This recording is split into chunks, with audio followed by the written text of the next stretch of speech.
Father Jai Janendra. Warm greetings to the dignitaries. I am Pratiksha Bothra from Kakinada, Andhra Pradesh, and today's topic is online classes and lockdown, and I will be going against the motion. World has been struck in a pandemic, COVID-19, which has changed the scenario completely, and it has affected the humanity at its worst. We are in a situation where, like, one example is right in front of us. This competition could have been conducted live, but due to the present circumstances we are compelled to conduct it virtually. Similarly, it has also affected the education system. Like, the students and teachers who assembled in schools and colleges, and instead the education is being imparted through online meeting platforms, which I personally think is not the apt way. Me being a student, one question has been troubling me for over some time. Are online classes a proper alternative to the regular classes? No, they are not, and they can never be actually. It is just an aid to us. It just comes out as an assistant to help us. Completely relying on technology, where India has not yet completely evolved as a technologically stable country, we are facing many drawbacks. Like, foremost disadvantage of this is the extended screen time of the students.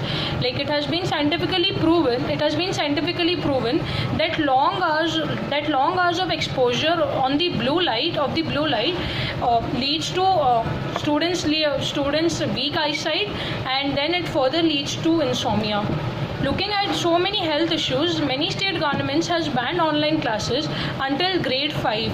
And when the government has decided to do this, something of this sort, it must be something that they have considered, and hence it proves my point again. Second disadvantage is that the teachers are not able to monitor the students' actions. Like, the student may be irregular or inactive in the classes, and still the teacher might not know about it. And this is the case especially for the students below the age of 10, because having their concentration for over 4 hours is not possible. Next, we come up to the unavailability of hardware devices required for the online classes, like laptops, high-speed internet from the routers, and printers, etc. Which, because not all the parents can afford to purchase all these devices, and then that child is not able to study as his peers can. And sometimes there can also be technological issues or power failures, due to which conducting online classes is not possible. This time is hard enough for everyone, and so is it for all the teachers and students as well.